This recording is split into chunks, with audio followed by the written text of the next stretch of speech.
Teu sangue garante vitória, Jesus, garante vitória. Teu sangue garante vitória, Jesus, garante vitória. Eu fui comprado por um preço muito grande. Este preço foi o sangue derramado lá na cruz. Eu fui comprado por um preço muito grande. Este preço foi o sangue derramado lá na cruz. Bem, salve todos os irmãos da paz do Senhor. O jovem Eric, então, estará dirigindo a escola hoje. Pode passar. Som.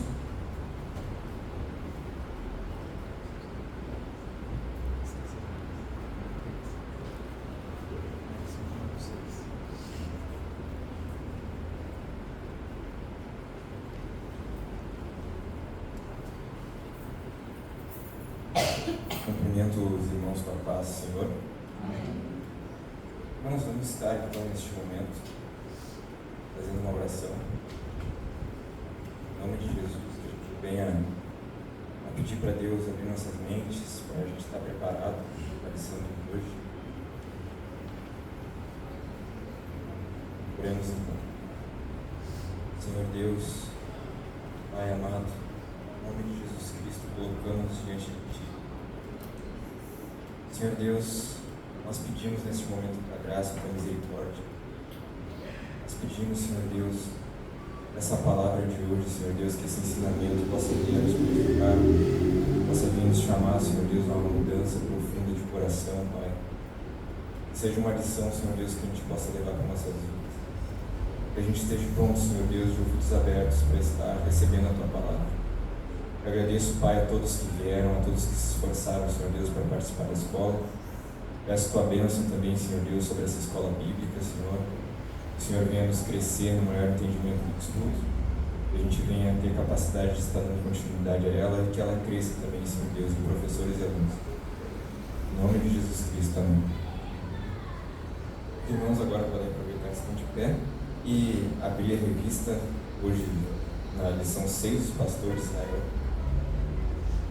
Vamos estar lendo o texto base em conjunto, logo após estar lendo o texto áureo. Então, primeiramente, leiamos todos juntos o texto áureo.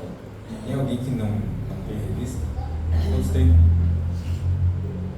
Então, vamos estar fazendo a leitura após mim. Tu que és pastor de Israel, dá ouvidos. Salmos, capítulo 80, verso 1a. Todos juntos.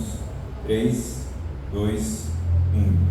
Tu que és pastor de Israel, dá ouvidos. Salmos, capítulo 80, verso 1, parte A. Amém. Os irmãos podem estar sentados agora neste momento. Eu estarei lendo o primeiro versículo do texto base e os irmãos podem dar sequência. Diz assim a palavra do Senhor: Ai dos pastores que destroem e dispersam as ovelhas do meu pasto, diz o Senhor. Portanto, assim diz o Senhor, Deus de Israel, contra os pastores que apacentam o meu povo. Vós dispersastes as minhas ovelhas e as afugentastes, e não as visitastes. Eis que visitarei sobre vós a maldade das vossas ações, diz o Senhor.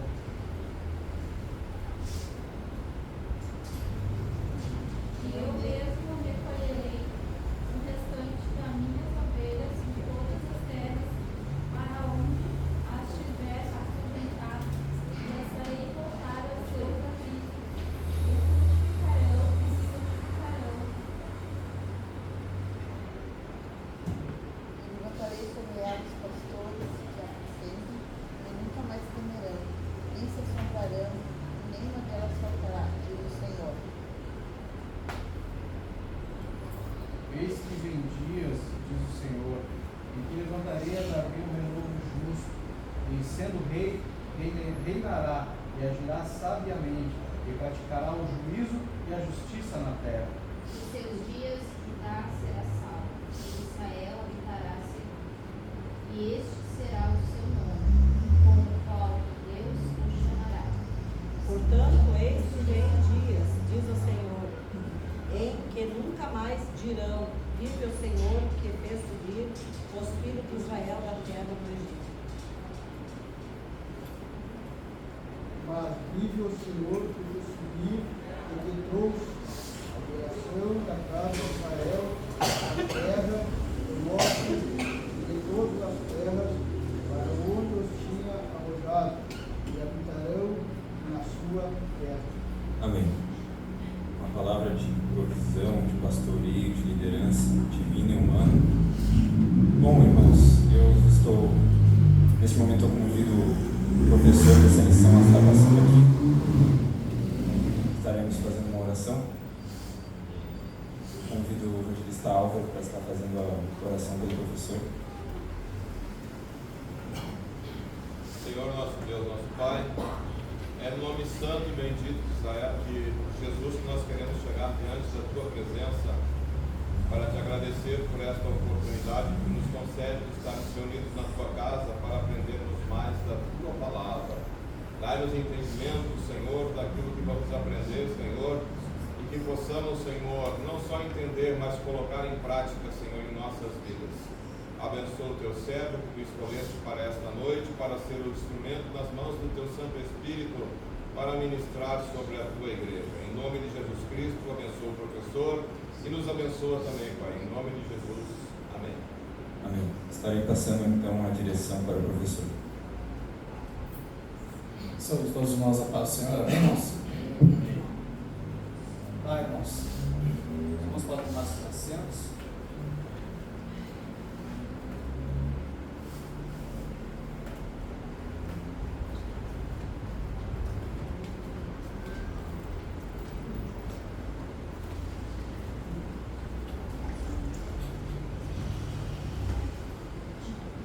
Nós estamos mais uma lição da nossa escola bíblica.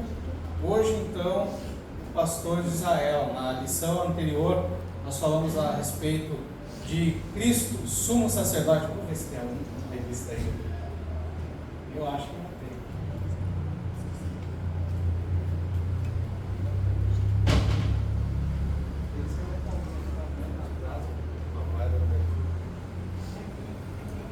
Então, irmãos, e agora o autor, ele,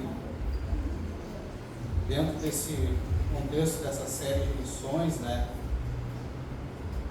ele vem falar a respeito de Deus como pastor de Israel. Daí na próxima lição ele vai fazer a ligação, né, de Jesus, o bom pastor. Então nessa lição nós vamos ficar mais no contexto de como Deus ele trabalhou na vida de Israel, como foi a atuação de Deus guiando o seu povo. E isso, de qualquer forma, também nós vamos ver que tem uma relação com Jesus Cristo, óbvio, porque Jesus Cristo é Deus, né? Então, vamos ver aqui como que era essa atuação, como que tem sido, e sabemos que tem ainda uma realização escatológica a respeito daquilo que o Senhor falou a respeito de Israel como pastor também, né? Mas nós vamos ver aqui que temos aqui nessa lição que também fala a respeito das nossas vidas e da nossa própria conduta, né? Bom, vamos ler aqui a introdução. De acordo com Richards, o Senhor é frequentemente identificado como pastor e Israel como seu rebanho, e os líderes humanos também são considerados como pastores responsáveis pelo bem-estar do povo sob seus cuidados. Devemos, portanto, considerar a diferença no tratamento dispensado ao povo a partir de dois olhares distintos, o humano e o divino. Nós entendemos, irmãos, que a revelação de Deus através das Escrituras, ela não foi dada de forma instantânea, de uma vez só. Deus se revelou completamente ao povo, tá? Nós sabemos que é uma revelação progressiva, que o povo vai conhecendo a Deus conforme o tempo passa. E o Senhor também vai administrando esse conhecimento, a sua revelação ao povo de Israel a partir de determinadas orientações, determinados guias. Nós vamos ver que começou com Moisés, depois nós tivemos então os juízes, depois dos juízes vieram os profetas, e aí depois dos profetas ali, os reis, ou melhor, profeta sacerdote, com Samuel ali, né? Mas daí nós tivemos os reis, até então que chega um momento em que o povo, tanto o reino do norte como o reino do sul, eles são dominados por outras nações. O reino do norte dominado pela Assíria, o reino do sul dominado pelos... Os professores não vai. Quem que dominou o reino do sul? Os Balaios. Babilônios. Balaios. Mas tentou. Os babilônios, né? Ele disse só o bar, né, irmão? Os babilônios, né? Que dominaram ali então o reino do sul, Judá.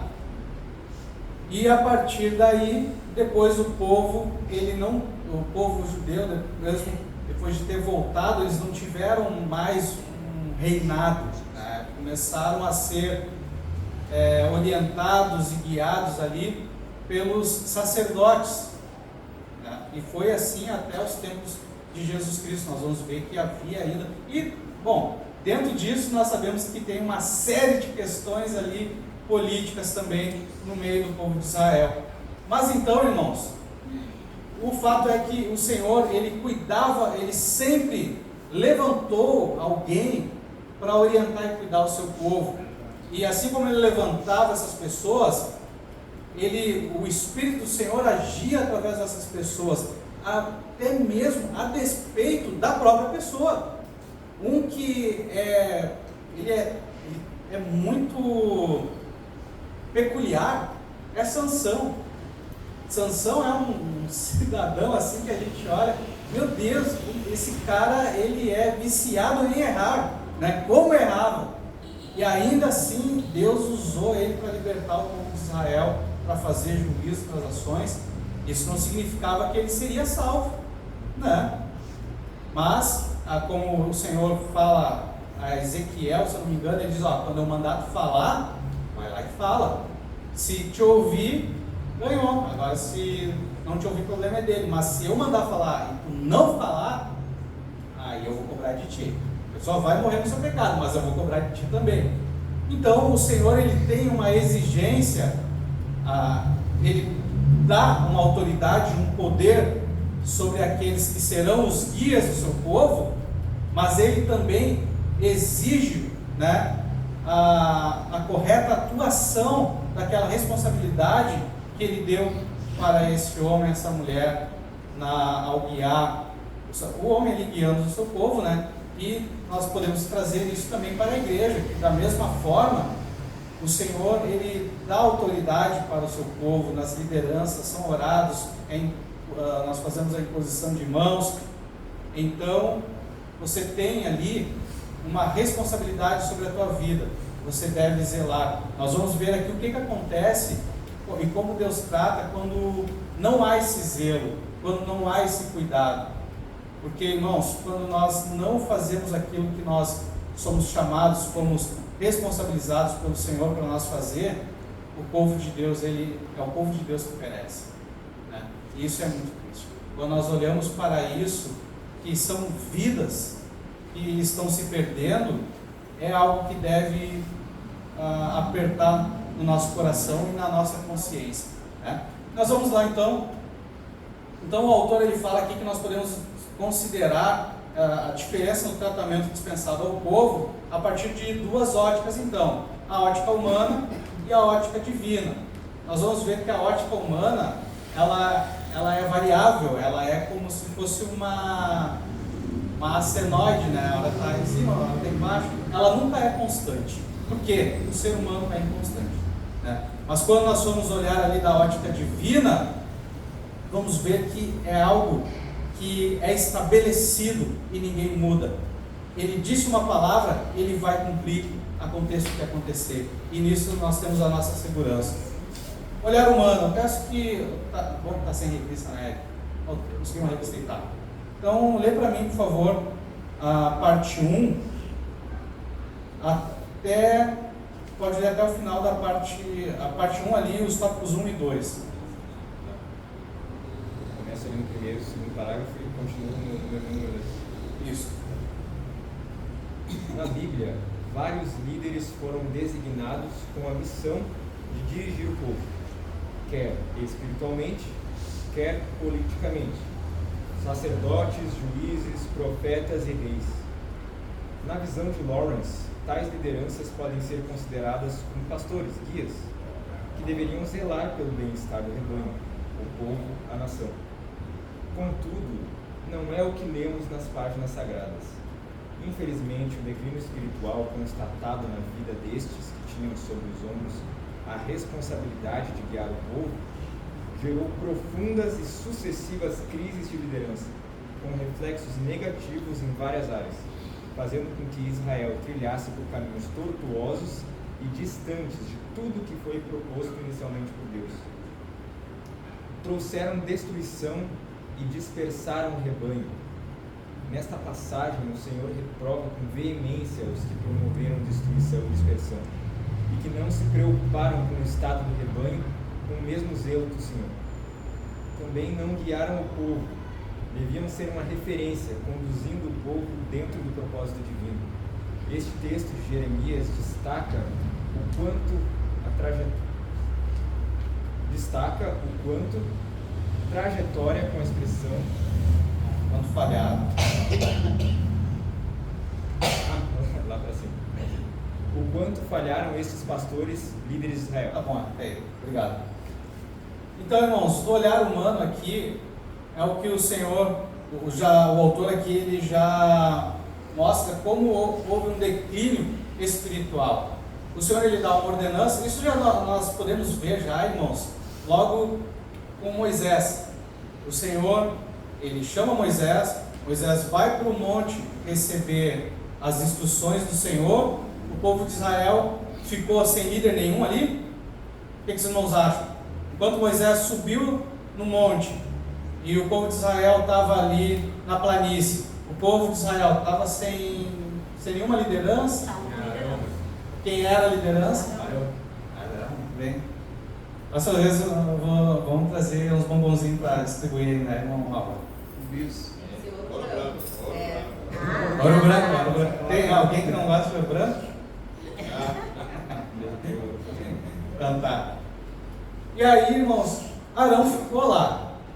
E Arão fez o trabalho que deveria fazer? Não, né? Deu uma rateada lá com os gaúchos. E o erro do povo foi tamanho, irmãos. Às vezes a gente pensa que foi só... o povo de Israel só fez o bezerro lá, mas começou a exaltar o Senhor, mas olhando para aquele bezerro. Só que a palavra de Deus vai dizer que o povo fez aquilo, ofereceram os sacrifícios e se entregaram à farra. Essa farra, irmãos, lá em Coríntios, Paulo vai identificar como orgias sexuais. Então, olha aonde foi que Arão deixou, para onde Arão deixou o povo ir. Era recente eu saído do Egito, né? Visto tantos milagres ali, o mar se abrir, mas de repente ali já começa a ter esse problema já na liderança, né? E nós vamos ver assim, bom, Moisés vai, ele procura ser íntegro, Josué também procura levar o povo, e assim sucessivamente, um juiz após o outro, depois os profetas, aí os reis, só que daí já começa o problema aí, né? Queremos um rei, não queriam que o Senhor dominasse sobre eles, então eles querem um rei conforme as outras nações. O que o Senhor fala se eu não me engano, é para Samuel, né? Samuel diz: não, Senhor, eles estão querendo um rei. Não tem problema, pode ficar tranquilo. Não é a ti que eles estão rejeitando, é a mim que eles estão rejeitando. Mas Deus deixou eles querem um rei, eles vão ter um rei. Só que aí nós começamos a ter todos aqueles problemas, né? O reino do norte, depois que se divide lá, nenhum rei é bom. Todos, absolutamente todos foram maus reis. E aí quando a gente olha para o reino do sul, é o bem me quer, não me quer, né? O rei bom, rei mau, rei bom, rei mau, mal, mal, bom, bom. O que um vai lá, faz, levanta altos, adora outros deuses. O rei bom chega lá e não, vamos derrubar tudo isso aqui e voltar a adorar o verdadeiro Deus. O outro chega, não, vamos levantar tudo de novo. E assim vai, né? E aí um destrói, o outro levanta, destrói, o outro levanta. E o que nós vemos nesse texto, daí chega até o momento então em que Jeremias ele recebe a mensagem do Senhor de que, o povo de Israel, nesse contexto que nós estamos lendo aqui, Jeremias, Ezequiel, Israel já tinha sido levado, dominado pelos assírios, já estava assim, acabado. E a forma de dominação dos assírios, irmãos, era uma forma bem de tirar completamente a identidade do povo, porque eles levavam parte do povo para outra nação que eles conquistaram, traziam outras pessoas de outras nações para aquela região, ou seja, a identidade nacional ela era posta em frangalhos, tanto que por isso que os judeus então eles olhavam os samaritanos, Samaria, capital de Israel lá naquela época, eles olhavam e diziam: aqueles ali não são judeus, não são da nossa linhagem, são mestiços, porque era um resultado do casamento de israelitas com povos de outras nações. Porque eles foram buscar em outras nações? Não, as outras nações estavam vivendo ali no meio deles também, né? É isso que acontecia naquele momento. E aí Jeremias ele já via tudo isso e o Senhor começa a falar para ele: eu vou trazer o juízo, porque esse povo não se arrepende. O Senhor havia falado através de vários profetas, falando para que se arrependesse, falando para quando via o povo, os reis, ou a aristocracia do povo de Israel, os mais ricos lá, né, viviam do bom e do melhor, né, enquanto estava tendo no meio do povo mendigos, pessoas pobres, que não era para existir. As leis que o Senhor tinha dado para o povo de Israel, elas eram feitas de tal forma que não tinha como ter um pedinte no meio do povo de Israel. Mas o povo de Israel, os seus líderes, os reis, os profetas, ninguém mais olhava para essas coisas. E é interessante que Jeremias, no capítulo 23 ali, ele vai falando trazendo uma série de acusações sobre os reis, sobre os profetas, né? E no versículo que nós lemos aqui na primeira parte, e esses guias, né, trouxeram destruição e dispersaram o rebanho. E só recapitular aqui algo do imaginário, da imagem do rebanho, né, da ovelha. Como a gente sabe como a ovelha, em várias pregações nós já vimos isso, ou algum documentário, como a ovelha ela é dependente de um cuidado. Uma ovelha selvagem, a ovelha por si só, na verdade, ela já é um animal de predação. Ela não é predador, ela é sempre uma presa. E aí, se você deixar uma ovelha solta, selvagem, acho que é difícil a gente ver se tiver alguma ovelha selvagem, né? Porque uma vez até eu vi uma reportagem lá de uma ovelha que acharam que ela estava agarrada, presa nos arbustos, e o pelo dela, a lã dela tinha crescido tanto que já nem via mais a cara do bicho, né? E ela tinha ficado presa nos arbustos que não tinha mais como sair.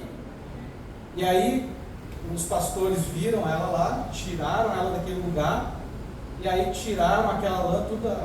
Daí a ovelha começou a enxergar, começou a ficar leve, porque com aquele monte de lã, ela fica presa em qualquer lugar. Passa por qualquer arbusto aí, pá, se prende, vai passar, já não sai mais, né?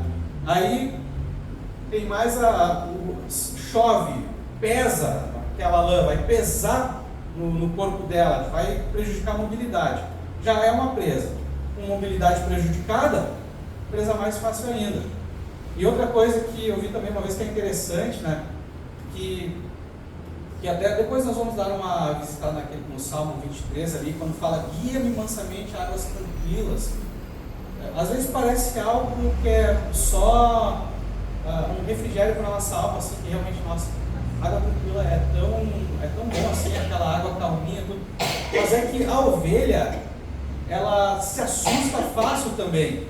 Então, se ela se tiver a água disponível, for em alguma parte do rio que seja muito movimentada, ela não vai beber água naquele lugar. Ela precisa que leve até algum lugar que a água seja mais calma, que não tenha tanto barulho, porque se ela ouvir aquele barulho, aquele movimento, ela vai achar que está sendo predada, que é algum predador, e vai fugir. Então, e não vai beber água. Não quer dizer que a ovelha, se fosse deixada ali, ela ia morrer de sede, né? Mas a ovelha que é cuidada, se ela nunca foi acostumada a ir por conta, certamente ela vai começar a ficar debilitada. Até ela andar, procurar algum lugar seguro para tomar água, já veio uma jaguatirica, já veio uma onça, já levou, já era, né? Mas por isso é tão importante assim, o pastor, o que ele pega e faz? Não vai levar ela para um lugar que ela não vai conseguir beber água. O pastor vai pegar e vai levar exatamente para um lugar onde a água é calma, serena. A ovelha vai poder saciar a sua sede ali com toda a segurança e tranquilidade, né?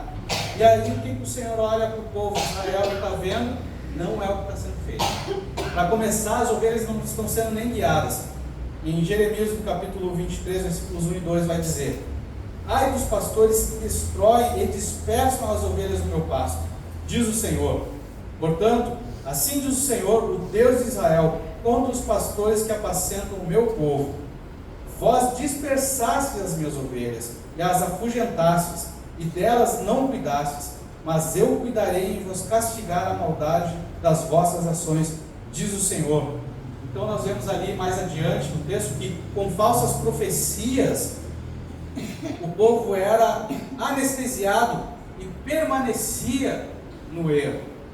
Porque nós vamos ver que Jeremias ele relata o que estava acontecendo. Ele diz que os profetas lá estavam falando: assim diz o Senhor, você disse, não falei nada, né? Ou falava assim: eu tive um sonho, sonhei, mas não foi eu que mandei sonho nenhum, né? Não foi eu que falei. E é interessante que nós vemos isso acontecendo quando temos Acabe e Josafá. Acabe, rei de Israel. Josafá, se não é Josafá, né? Me ajuda aí, irmão, se eu errar aí, me corrija. Josafá, rei de Judá. O que acontece lá? Eles querem ver se, devemos sair da guerra ou não. E daí Acabe chama os profetas dele lá, todos falam: Acabe, vai lá mesmo, Deus vai ser contigo, já está no papo, não tem problema nenhum, pode ir, vai que vai ter vitória. Aí Josafá, ele olha: não tem nenhum profeta do Senhor aqui. Tem, mas esse aí só fala o que é mal, só fala contra mim, não fala, mas traz ele aí igual. Aí quando traz o profeta, ele diz assim: vai, pode ir lá, vai mesmo. Mas dá a entender ali no contexto que ele está zombando, né? Vai, pode ir, vai que isso é contigo. Aí Acabe fica bravo: aí eu não falei, ele sempre vem assim, desse jeito aí, eu sei que está zombando. Não me lembro de acessar exatamente essas palavras, mas eu lembro que quando eu li, foi esse entendimento que eu tive, né? E aí ele diz: fala a verdade, porque ele sabia que o cara sempre falando que era ruim. Aí o profeta fala: foi o espírito mentiroso que está em todos os teus profetas aí, o povo vai morrer, né? E olha, não falei. Daí manda prender de novo o profeta. Ele não quer ouvir a verdade. E assim o povo de Israel também estava, não queria ouvir a verdade, né? No caso agora, o povo de Judá ali em Jerusalém não queriam ouvir a verdade. Eles vinha Jeremias falando: vai dar ruim, vocês têm que se arrepender, não está certa a maneira como vocês estão agindo. Aí os outros profetas vinham lá dizendo: não, eu tive um sonho, está tudo bem, o Senhor é conosco, pode ir, né? Aí um monte de profeta lá, eles achando: não, está falando que é bom, não tem problema aí, só Jeremias aí, Jeremias só agora, gente, né? Ele quer, parece que o povo seja destruído. E aí o que acontece? O juízo vem, né? E o Senhor fala a respeito disso, fala contra todas essas coisas. E irmãos, não é diferente o cenário que a gente vive hoje, e não é diferente do cenário que o mundo já viveu. Esse tipo de cenário, como nós vamos ver mais adiante ali a respeito dos líderes apacentando a si mesmos, nós vimos em vários momentos da nossa história. Ali pelos anos 1700, se eu não me engano, eu estava lendo um livro a respeito da história da igreja, um panorama da história da igreja. Falava que os sermões que eram pregados eram vazios, sem autoridade, porque os pastores que estavam pregando não tinham uma vida santa, né? Não procuravam buscar o que a palavra exatamente dizia e viver o que a palavra dizia. E aí diz que terminavam os sermões, terminava a pregação da palavra, eles saíam da igreja, atravessavam a rua e iam para os bares beber. E aí o que acontecia? Não havia mudança no povo. E aí o que nós tivemos? O Eric pode ajudar nessa aí. 1700 mais ou menos, Eric. Qual é o cenário que a gente estava vivendo? 1700, pré-revolução. Isso. Qual é o movimento ali que estava tendo? Do iluminismo, né? O racionalismo, a busca pelo hedonismo, né? Pelo conhecimento, pela iluminação através do conhecimento. Por quê? Você olha para aqueles que deveriam ter a palavra que transforma, que liberta, que cura, e não estava vindo nada disso daquelas pessoas. Aí o que eles vão buscar? Não, vamos buscar aqui em nós mesmos, no conhecimento humano, porque isso aí já é retrógrado, tanto que nem eles mesmos vivem do jeito que eles falam que é para viver, né? Nada é por acaso, irmãos, né? E hoje, daí está, os irmãos veem os grandes avivamentos, John Wesley, também Jonathan Edwards, enfim, George, esqueci o sobrenome dele, mas enfim, tantas pessoas que foram levantadas, o pentecostalismo avança também, e um grande avivamento ocorre. Agora, o que nós vivemos com o neopentecostalismo, né? E também essas pregações coach, né? Assim como na época do povo de Israel, o povo era anestesiado com falsas profecias, falsas palavras, assim como na época dos anos 1700 e outros anos ali também, nós vamos ver que o povo também era anestesiado com falsas palavras. No nosso tempo, hoje, tem acontecido também pessoas indo para o inferno sendo anestesiadas por falsas palavras. Então, eu acho interessante, uma vez eu estava tendo uma aula de... O que era aquela aula? Eu não me lembro agora qual era a cadeira, mas era uma aula que a gente tinha muita... Deixa eu dar a palavra aí. Que tinha muita interação na turma, né? E aí, estava falando, por que essas coisas acontecem, né? A gente estava falando sobre algum contexto social que estava acontecendo naquela época. E aí eu lembro que eu meditei nisso, e daí eu pensei em várias coisas assim da história da igreja até mesmo, né? Eu falei, olha, eu tenho a impressão que o mundo ele passa por ciclos, ao invés de a gente aprender com os erros do passado, que é por que nós devemos estudar a história, né? Tem aquela famosa frase que diz, né? Nós estudamos a história para não cometer os mesmos erros do passado. Pergunta se a gente aprendeu isso, né? E aí o que acontece? Chega num ponto, a gente comete o mesmo erro de novo. Aí vai o ciclo, chega um ponto de novo, aquele desafio, comete o mesmo erro de novo. Claro, não é algo que é geral, não, todo mundo comete o mesmo erro. Porque a gente vai ver o que acontece ali. O Senhor, ele sempre tem um remanescente fiel. Mesmo apesar daqueles líderes insanos, daqueles líderes que não agem segundo a vontade de Deus, não pastoreiam o seu povo como o Senhor ordenava que deveriam ser pastoreados, ainda assim, mesmo sem essa orientação, no povo, nas ovelhas ali, o Senhor sempre guarda um remanescente que, apesar da sua liderança, são fiéis ainda ao Senhor. Daquele remanescente, ele levanta uma nova liderança para guiar o seu povo. Isso é o que o Senhor faz, nós vamos ver que é a diferença. Por quê? Porque ele é um pastor de verdade que se preocupa com as ovelhas, né? Mas Surgiu um termo recentemente também.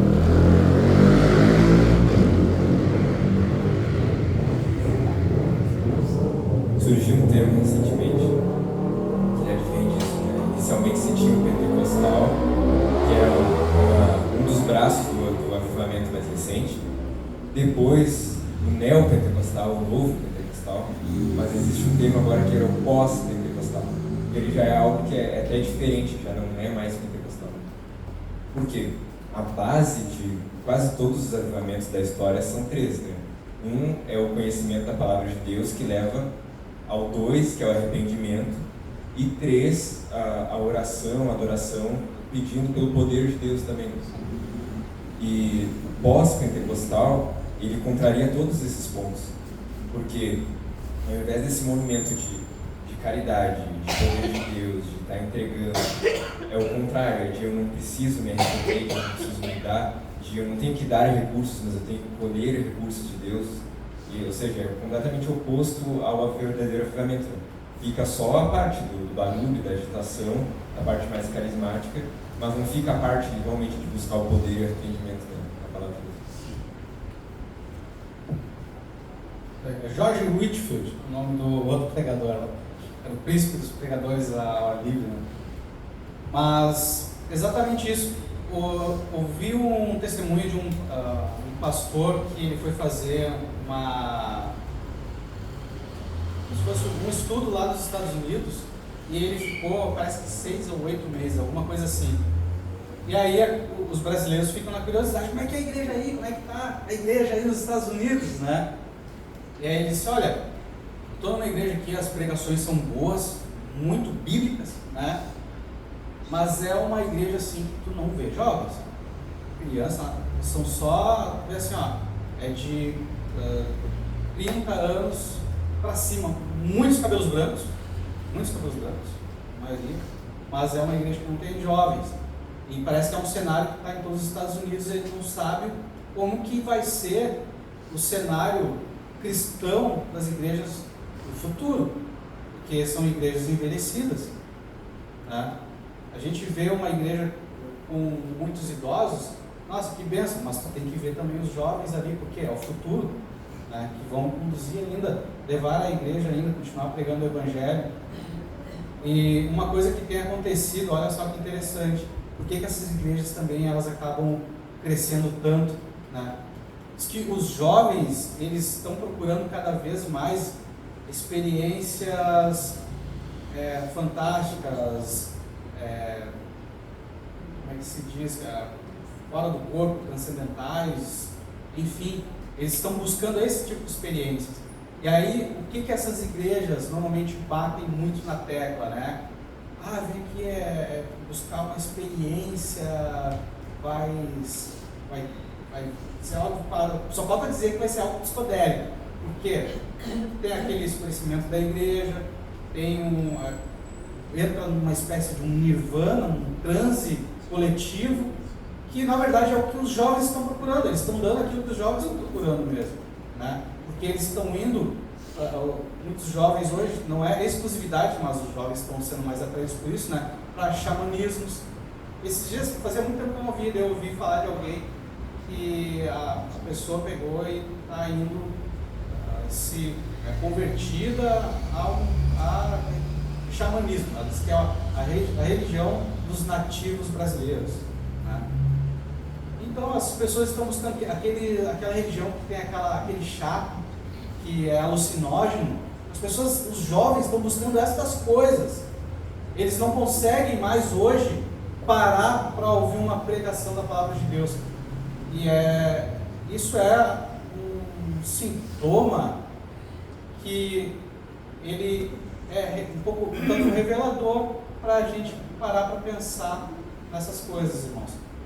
Porque quantos de nós conseguem hoje em dia ficar parado meditando em alguma coisa, alguns minutos, em uma coisa só? Pensa nisso. A gente até pode conseguir, mas como está sendo difícil a gente parar e refletir, meditar, porque a própria maneira como os apps são desenvolvidos hoje, ele é para te dar informação nova o tempo todo. Então, isso faz com que a gente fique cada vez mais agitado. Parar para ouvir uma pregação de 30 minutos, um estudo de 1 hora, meu Deus, eu não consigo ficar 1 hora ouvindo um estudo, aprender alguma coisa. Estar na escola já é uma dificuldade, já parece que está difícil, né? Porque a gente está sendo vivendo em um contexto onde a gente precisa ser alimentado com novas informações. E aí, irmãos, a gente não está falando sobre qualidade da informação, a questão é ter alguma novidade o tempo inteiro. A gente vive procurando novidade o tempo inteiro, seja ela boa, seja má, né? E isso faz com que a gente acaba tendo o resultado, o reflexo disso, dentro da igreja, dentro da escolinha bíblica das crianças, dentro da escola dos pré-adolescentes, porque daí os professores vão ter dificuldade de atrair a atenção dessas pessoas, né? Nós temos a dificuldade para treinar as crianças. Criança já tem uma dificuldade natural, né, irmão? Consegue ali 5 minutos, tu até consegue. Passou disso aí, já começa, já tem que fazer alguma coisa aqui, tem que fazer um fantochezinho, né? Para ver, o rapaz ali, para conquistar a atenção da criança. Só que os adolescentes já não estão conseguindo. E os adultos, irmãos, é só os irmãos verem a agitação que tem na igreja hoje, num culto inteiro, comparado a cultos antigamente. Tá? Para ver. É só os seus irmãos ficarem aqui em cima, tá? Ou lá na matriz até mesmo os irmãos ficarem lá em cima, os irmãos vão ver como a igreja é agitada. Assim, é difícil parar e ouvir, ficar ali. Né? Por quê? A gente está sendo condicionado a essas coisas e nem está percebendo. Peraí, Maicon. Agora a gente convencionou na reunião que tem que pegar o microfone. Essa é justamente uma das principais características do falso pastor e do falso profeta, do falso mestre, que ele é um salo em si. Ao invés dele transformar o mundo, ele deixa o mundo transformar ele. Porque quando a pregação, quando o ensino, ele é vazio de Cristo, ele não tem nada poderoso para transformar a vida das pessoas. Por ver por onde o cristianismo verdadeiro passou, aumentaram os índices de bondade, de caridade, de fidelidade no casamento, até nos índices de como se diz, de leitura, das pessoas aprenderem a ler. Alfabetização. Enfim, onde passou o cristianismo verdadeiro, surgiram também universidades, hospitais, e tu vê a diferença cultural que faz. Agora, onde a gente vê o cristianismo falso hoje, vê que ele não tem relevância, e essa é a principal característica. Eles são mudados pelo mundo ao invés deles mudarem o mundo. Verdade. E aí, na verdade, eles dizem, está tendo avivamento. Não é avivamento, é só movimento. O pessoal se emocionou. Por quê? A gente não vê essas coisas acontecerem como aconteceu no passado, né? De vidas transformadas, cidades inteiras, né?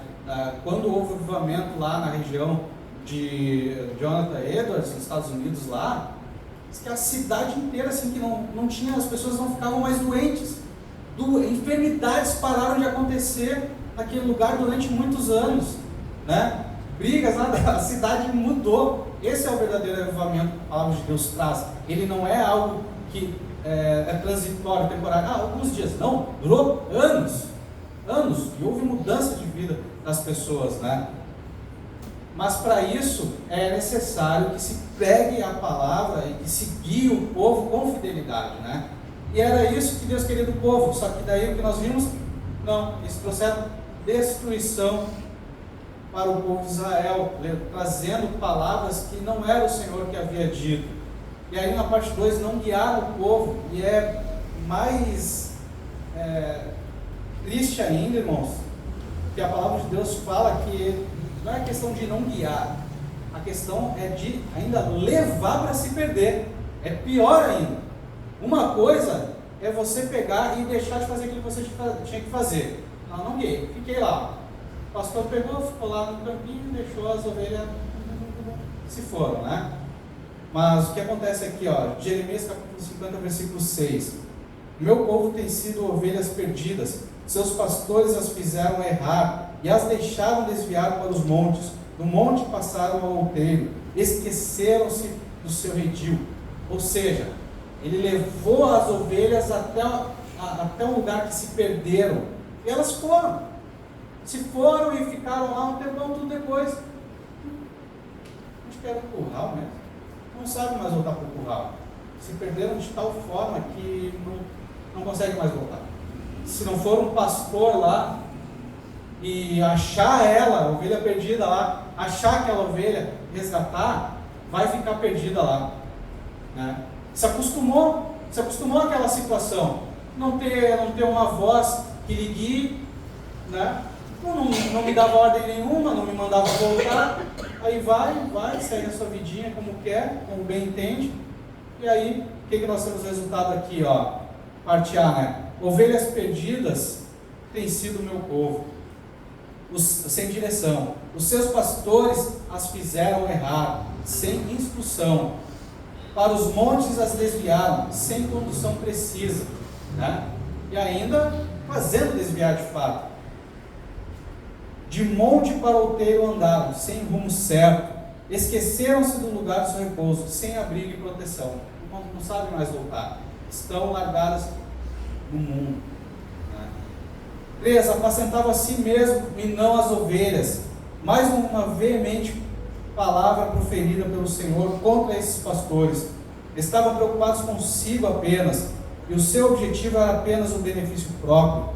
Como referimos anteriormente, tais comportamentos em relação ao rebanho eram reflexos de uma vida espiritual decadente, o que levou também o povo de Israel a uma derrocada espiritual, um envolvimento crescente com a idolatria das nações vizinhas em total rebeldia contra Deus. Do ponto de vista espiritual, os sacerdotes e profetas, responsáveis por dar direção ao povo como guias, orientadores e intercessores, não o estavam fazendo. Nós já lemos aqui, mas tem alguns versículos mais que podemos citar, né? Jeremias 23, 11 e 12. Pois estão contaminados, tanto o profeta como o sacerdote. Até na minha casa achei a sua maldade, diz o Senhor. Portanto, o caminho deles será como lugares escorregadios na escuridão. Serão empurrados e cairão nele, porque trarei sobre eles calamidade, o ano mesmo em que os castigarei, diz o Senhor. Ezequiel 22 e 26. Os seus sacerdotes transgridem a minha lei e profanam as minhas coisas santas. Entre o santo e o profano não fazem diferença, nem discernem o imundo do limpo, e dos meus sábados escondem os olhos, e assim sou profanado no meio deles. Eu acho muito interessante também a maneira hipócrita como os sacerdotes também falavam de Deus mesmo, em Sofonias.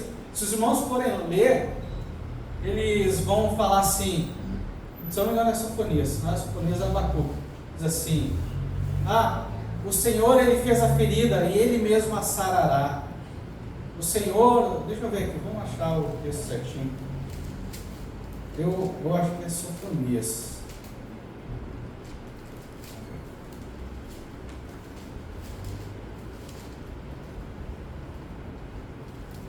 Não, errei os dois. Oséias capítulo 6. Oséias capítulo 6, versículo 1, vai dizer assim: vinde e tornemos para o Senhor, porque Ele nos despedaçou e nos sarará, fez a ferida e a ligará. Se os irmãos continuarem lendo o contexto ali, os irmãos vão ver que isso são os líderes de Israel falando, e eles estão atribuindo a situação adversa que eles estão tendo, as atitudes deles. Não, eles estão dizendo: quem é que fez isso aqui? Quem é que está fazendo isso? É Deus. Mas Ele fez. E aí, olha aquele ar piedoso, né? Mas Ele vai curar, né? Ele, o que diz aqui? Ele nos despedaçou e nos sarará, fez a ferida e ligará. Depois de 2 dias nos revigorará. Ao 3º dia nos levantará e viveremos diante dele. Conheçamos, olha o quanto isso é piedoso, né? conheçamos e prossigamos em conhecer ao Senhor. Uma alva, a sua vinda é certa, e Ele descerá sobre nós como uma chuva serôdia que rega a terra. A chuva serôdia é aquela chuva que vem no tempo certo, que era muito esperada, é uma chuva torrencial e fertilizava toda a terra de Israel. Então, olha como é poético as palavras que eles usavam, né? Aí a resposta de Deus para eles: que te farei, ó Efraim? Que te farei, ó Judá? Porque o vosso amor é como a nuvem da manhã e como o orvalho da madrugada, que cedo passa. Por isso os abati por meio dos profetas, pela palavra da minha boca os matei, os meus juízos sairão com a luz. Pois misericórdia quero e não sacrifício, o conhecimento de Deus mais do que holocaustos. Mas eles transgrediram a aliança como Adão. Eles se apartaram aleivosamente contra mim, se portaram aleivosamente contra mim. E por aí vai até que ele chega no último versículo assim: também tu, ó Judá, serás ceifado. Pronto. Eles fazem todo aquele discurso: não, o Senhor fez, o Senhor vai trazer, Ele vai renovar. Não pensa que vai ser assim, não. Vocês continuam no pecado de vocês vão ser ceifados. Ponto final. Então veja que essa era a mentalidade do povo, dos líderes. Eles achavam que estava tudo bem, eles: não, mas a gente está agindo tudo certo, os profetas estão falando que está tudo bom, o Senhor quem está fazendo isso, mas Ele é o Deus de Israel, Ele diz que Ele vai estar com a gente, temos a promessa. Abraão, né? Os fariseus ali falavam, né? Gostavam de falar também: somos filhos de Abraão, como se ser filho de Abraão fosse alguma coisa importante que ia livrar eles do juízo de Deus, né? E o que Jesus fala para eles? Pois dessas pedras mesmo, Deus pode suscitar filhos de Abraão. Vou achar que eles têm que ter uma mudança, eles têm que corresponder àquilo que o Senhor exige deles, né? Mas que eles não estavam agindo de acordo. Enfim, né, irmãos, então, da ótica humana aqui, todos eles claro, tiveram reis bons, mas houve muitos pastores, muitos líderes, muitos guias que não estavam comprometidos com a palavra do Senhor, por trazer uma palavra do Senhor. E o pior de tudo isso, irmãos, é que assim, eu acho que tem dois pontos de vista que a gente tem que se atentar aqui. Um é o ponto de vista daquele que é o líder, mas o ponto de vista também daquele que é ovelha e não quer ouvir a verdade, né? Tem ovelhas ali que estão ali, tinham pessoas que ouviram todas essas coisas, ouviram Jeremias falar e eles: não, eu vou continuar fiel ao Senhor. Os companheiros, Daniel e seus companheiros foram para Babilônia, e lá eles continuaram guardando a lei do Senhor, né? Por que muitos não guardavam? Né? Porque era bom também viver sem a amarra da lei que o Senhor havia dado a eles. Era bom viver daquele jeito. Era bom não ter que guardar o sábado. Era bom não ter que ter uma esposa da minha própria nação, né? Tantas outras coisas. Os dízimos e as ofertas, que se acabou os levitas, né? Como é que eles iam? Eles tiveram que voltar a plantar, entendeu? Os levitas agora não tem mais ninguém traz os dízimos para a gente poder estar atendendo ao templo, né? Como é que a gente vai atender? Tem que trabalhar agora aqui, não dá para trabalhar só no templo. Então, em Malaquias, o Senhor vai trazer isso a respeito do povo, isso depois, pós-exílio. Então veja, irmãos, como as coisas assim, o povo sofre, padece, o juízo de Deus vem, eles passam pelo juízo, voltam para a sua terra, e quando vê, as coisas não mudam como deveriam ter mudado, né? Isso tem que servir para nós, de alguma maneira, para a gente pensar a respeito das nossas próprias atitudes também, né? Só que o olhar divino, irmãos, é totalmente diferente, né? O olhar divino, na parte 2 ali, temos uma relação de amor e cuidado entre o Eterno e o seu povo escolhido ao longo da história de Israel. Desde a promessa feita a Abraão de que sua descendência seria numerosa, como a areia do mar e as estrelas do céu, até o seu pleno estabelecimento como nação, a partir dos filhos de Jacó, de que foram originadas as 12 tribos. Ainda assim, observamos a ausência da esperada reciprocidade por parte de Israel, que não poucas vezes preferiu os deuses estranhos em detrimento do Deus dos seus antepassados, os patriarcas. Uma vez que anteriormente destacamos a crise nas lideranças, o que resultou no declínio espiritual, político, moral e social da nação, voltemos nossa atenção para o que observa Unger, que menciona o rogo do salmista no Salmo capítulo 80, versículo 19, pela restauração de Israel. O salmista clama ao Senhor, o pastor de Israel, que é o único lugar no Antigo Testamento em que Deus é chamado pelo título de pastor de Israel, né? Que sustém o seu povo desde os tempos remotos para restaurar a nação castigada e dispersa, usando a símile da videira. O salmista descreve a redenção da nação na partida do Egito, que se torna a base do apelo pela restauração final antes do reino, pelo Messias, o Filho do Homem que fortaleceste para ti, e sairá em busca das suas ovelhas dispersas para restaurá-las. Ou seja, né, eles sabem que, apesar de todas as coisas, apesar dos líderes falhos, ele pode confiar no pastor de Israel, no Senhor Deus. Ele é aquele que, a mesma forma que se nós lemos ali o Salmo 23, ele é aquele que realmente guia as ovelhas, protege as ovelhas, e é isso que ele busca do Senhor Deus, que ele vai proteger, ele vai trazer o verdadeiro líder ungido, aquele que realmente vai guiar o povo de forma justa, né, para guiar o povo para um lugar de verdadeiro descanso, onde não haverá mais todos os problemas que o povo de Israel até então havia enfrentado.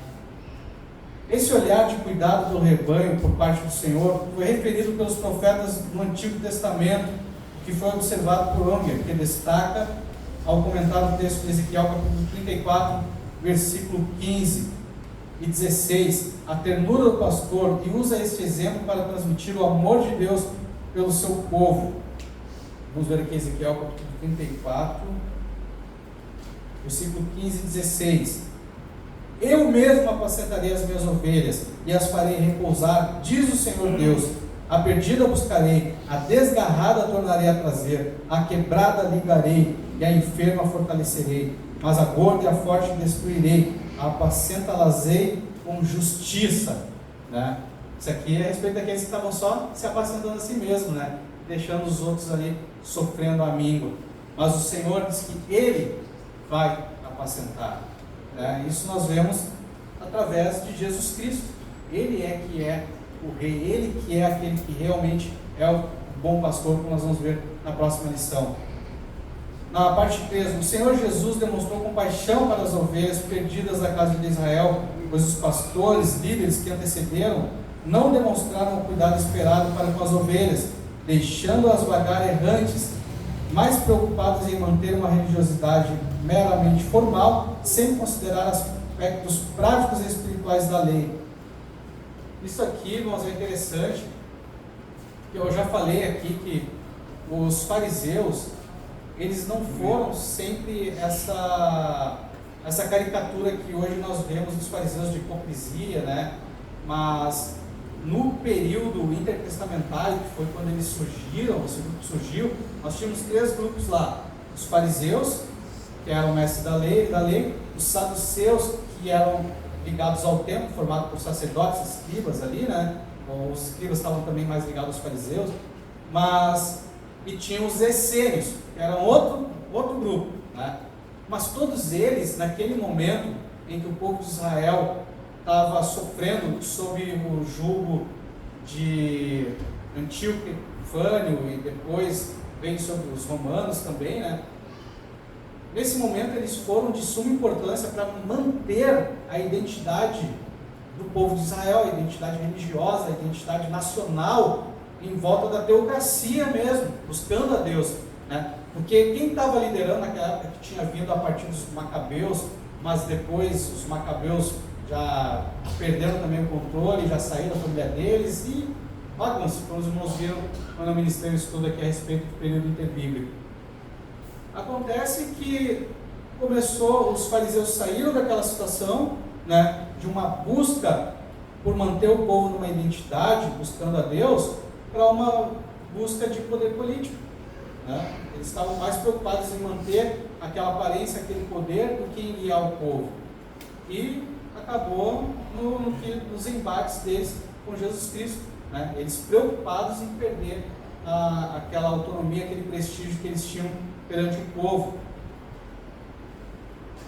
Quando Jesus vai e olha para a cidade de Jerusalém, diz assim: Jerusalém, Jerusalém, tu que matas os profetas que a ti são enviados, e apedrejas os profetas que a ti foram enviados, né? Quantas vezes eu quis te ajuntar como uma galinha junta aos seus pintinhos, né? Mas tu recusaste. Então é isso. Nós vemos ali como Deus, ele sempre se preocupou, ele quis, ele tentou, ele foi atraído com laços de amor, tudo. Mas o que aconteceu? Eles recusaram. Né? Claro que quando olha para Jerusalém, principalmente falando a respeito dos seus líderes, né? Mas o Senhor, ele fez de tudo, ele sempre tentou, mas eles recusaram, mataram os profetas, não quiseram saber, né? Mas ele termina assim, né? Não me vereis mais, até o dia em que vocês serão benditos, aquele que vem em nome do Senhor. Se não me engano, é assim que termina esse versículo, né? Mas, e aí, esse dia ainda não chegou. Vai chegar. É o que eu falei para os irmãos. Israel hoje, irmãos, às vezes as pessoas em Deus, Israel, assim, Israel. Irmãos, são tão ímpios quanto qualquer brasileiro. Se não, tão ímpios quanto qualquer brasileiro, porque hoje o Brasil também, os irmãos olham lá como eles falam lá, o que eles querem, o povo, juventude lá, né? Claro que assim como tem no Brasil aqui os grupos que são conservadores, lá tem alguns grupos também, mas lá são tão depravados quanto aqui. Não são um povo santo, né? Mas vai chegar o dia que o Senhor vai trazer um arrependimento sobre aquele povo. Esse dia ainda não chegou. Hoje eles carecem de pregação, de evangelismo lá naquele lugar, para que eles venham e conheçam a Jesus Cristo e se arrependam de seus pecados, né? Então, irmãos, vamos ver, o pastor de Israel, parte 3. De acordo com Champlin, essa descrição, o título exato, aparece somente no Salmo 80, versículo 1, em todo o Antigo Testamento, mas a figura do pastor divino é comum em outras passagens. Eu não vou ler aqui, irmãos, porque já estamos sobre o tempo. Isso pode ser melhor compreendido com as suas respectivas aplicações, considerando todo o zelo e cuidado manifestado pelo Senhor para com o seu povo, o que tem certa semelhança com a belíssima descrição feita por Davi no Salmo 23, vamos ver. Possuía amor e cuidado do seu rebanho, que era a sua herança. O que o salmista fala no Salmo 79, versículo 1, se for esse aqui.